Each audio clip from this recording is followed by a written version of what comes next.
Hi everyone, welcome to Adventures with Raven and Rowley. I'm Raven and this is Rowley. We're slowly converting a cargo trailer into a tiny home.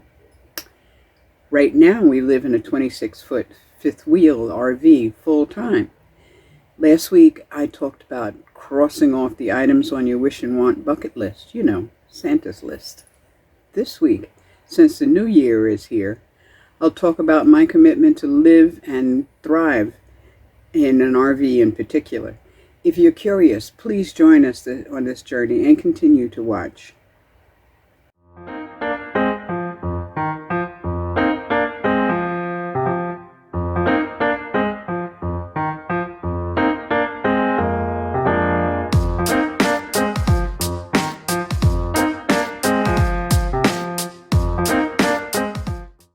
Happy New Year, everyone. I hope your coming year is healthy and safe and spectacular and joyous. This week I'll be talking about my commitment to live and to live in the RV life in particular. The normal thing to do today, since it's New Year's Eve, is to set a commitment for New Year's Day. Usually it involves diet and exercise. You know, everybody's talking about how they're going to get back into shape, right? But how about something else? So I learned something new. I found out I liked camping this year. I started playing the tongue drum this year. I started playing. Haven't kept it up. Need to redo that. Maybe you want to recommit to something. Re-choose something old to see if you want to continue. You know, for instance, I wanted to dance poi. Now, I've been saying that for years, and every now and then I pick it up and I play with it, but I'm not proficient at juggling because I don't practice all the time, you know, need to do that. The guitar, I bought myself a guitar for my 70th birthday because when I was younger I used to play guitar. Sometimes I play it, sometimes I don't. I really need to recommit to that. And I want to travel and see stuff and do stuff out in nature. Another thing you might want to commit to for this upcoming year is to finally solve a problem and move on to the next problem. You know, mine is what to do and how to live later on this year. I need to solve this problem of living accommodations and money. I need to make a decision. Of course, I need knowledge before the end of the year so that I can make the right choices. One piece of knowledge I do have is that 5.7% of $1,000, which I don't get as much, is $57. That's how much the Social Security increase is for $1,000. I don't do $1,000. But that the cost of living increase has gone to 6.9, which is $69 per $1,000. That means that if I were to get $1,000, I'd have a $12 decrease in my spending power. So I have to figure out what to do about the end of this year. My choices at this time are to 1, live in the desert for one season at the long-term visitors area from September to May and pay off my bills and then come back here and live on Social Security. I could do that very nicely. Well, I could do it reasonably, let's put it that way. I mean, after all, I do less than $1,000 a month, you know. So, if I were to live in the long-term visitors areas, the LTVA, between September and May, it would cost, what is it, $180 to do that for the whole 7 months. I could leave my fifth wheel here in storage during the winter and live in the cargo trailer. Or I could have someone tow the fifth wheel to and from the long-term visitors area and use the cargo trailer for storage, which is the reason why I haven't done anything permanent yet to the storage, to the cargo trailer. Although I would like to, you know. I mean, even if I came back here to live, you know, full time and that kind of stuff, I would like to have the cargo trailer just to travel around every now and then and go see something, you know, that kind of thing. Another choice is that I could live in the desert and travel with the caravans in the cargo trailer and change spaces every 14 days as required on BLM land. That's Bureau of Land Management. Or go into the mountains in the summer to get cool and back to the desert into the winter. Or a third choice would be to live where I'm at and travel once every few months and hope for the best by the end of the year. Of course, I could move into senior living at the end of the year. Sounds like jail to me, though. Or I could move in with or take money from my daughter, as she has sort of implied that she would do. I'm not crazy about that.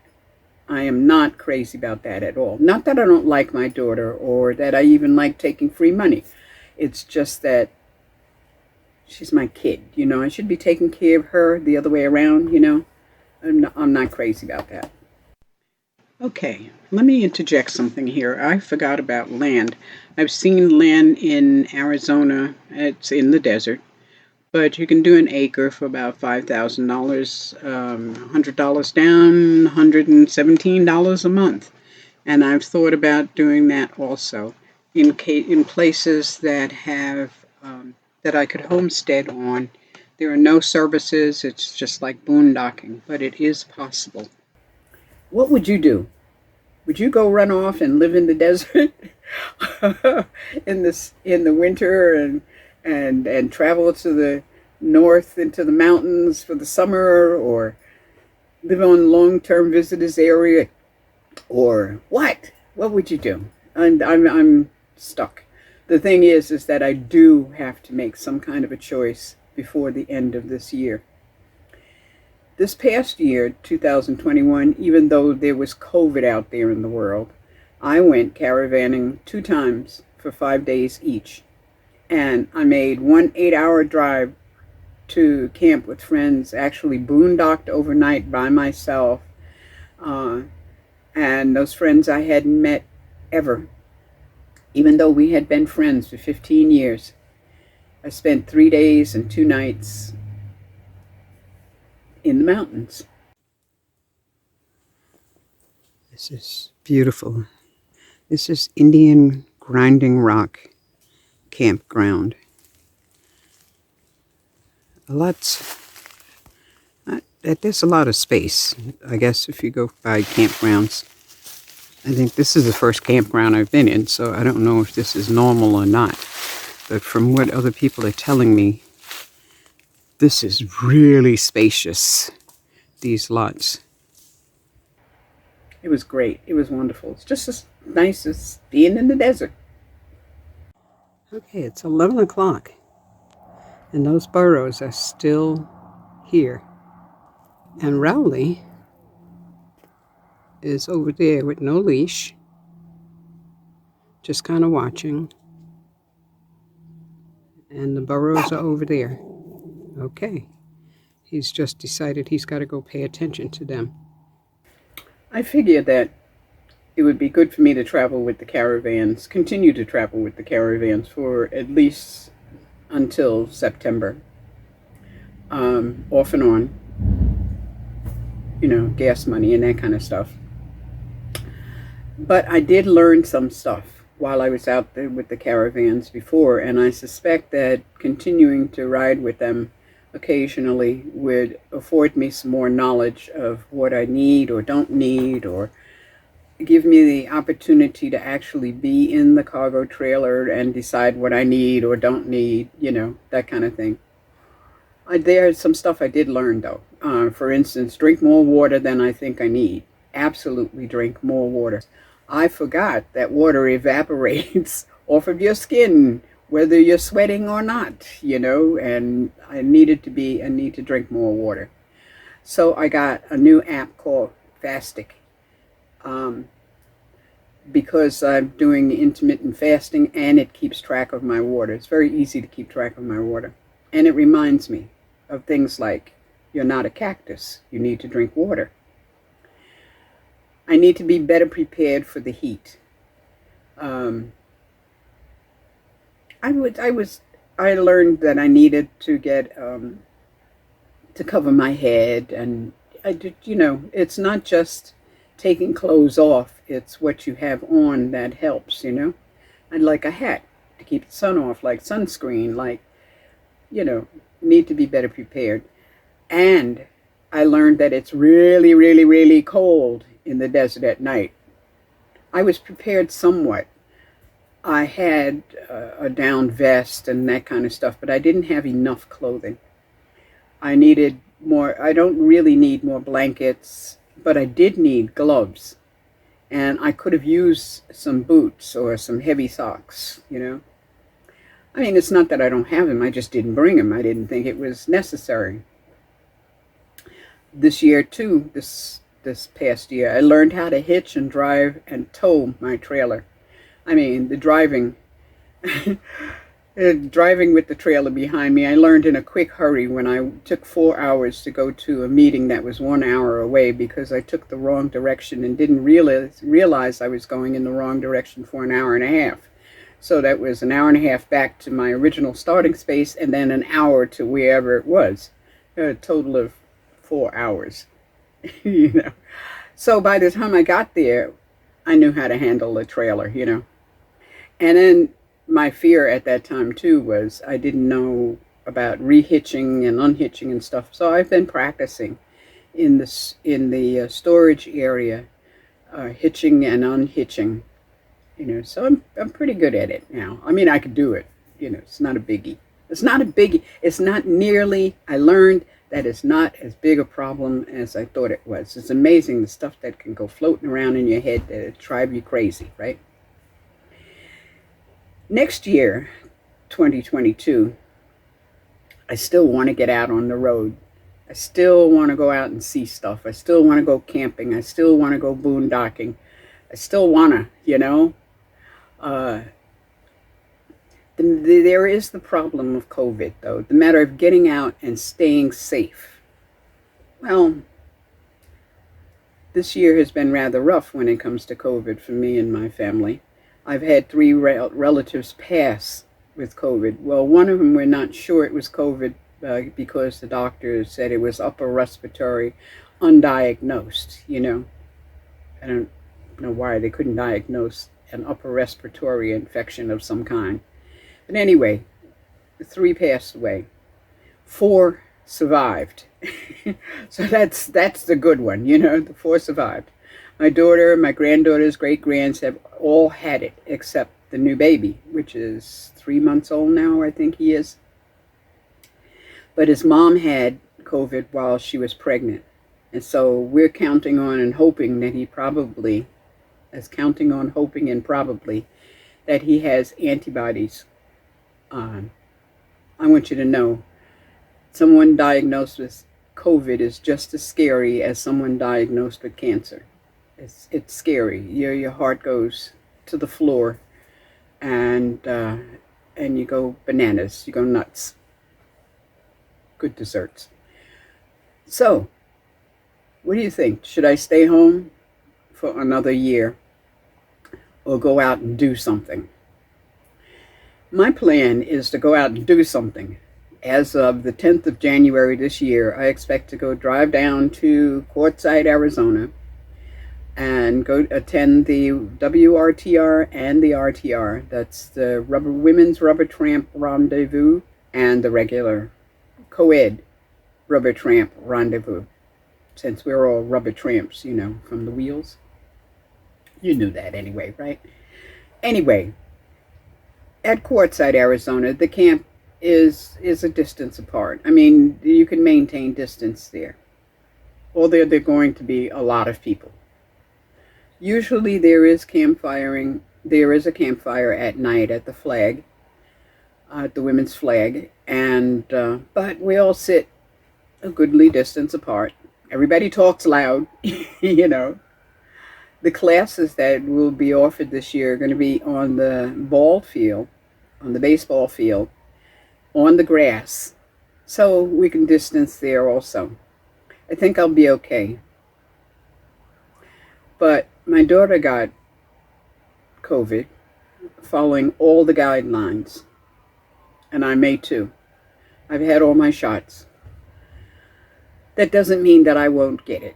That doesn't mean that my staying home, I won't get it. You know, so it's like anything else, I suppose. But what do you think? Should I stay home or go out and do something? You know? I think one of the things I need to do while I'm down in Quartzsite is to find out more about the long-term visitor areas in Arizona and California, and make a choice about going full-time by September. The long-term visitors areas open September 15th and close May 15th, and they're $180 for those 7 months. And they provide water, sewer, well, pit stop anyway, a dump, and a place to throw out garbage. So tell me in the comments below, what are your plans for the next year? The Rowley Report. Hey Rowley, you want to come up here a minute? You want to come up here? Come on. I don't want to squeeze you or anything. Just come here. You know, really, I don't know. I don't know, really. I don't know. I think you're getting too fat, just like they say it. I don't think so. You're getting heavier anyway. Or at least maybe I'm getting weaker. Who knows? So anyway, the Rowley Report. I've noticed lately that Rowley licks his feet when he comes in from a walk.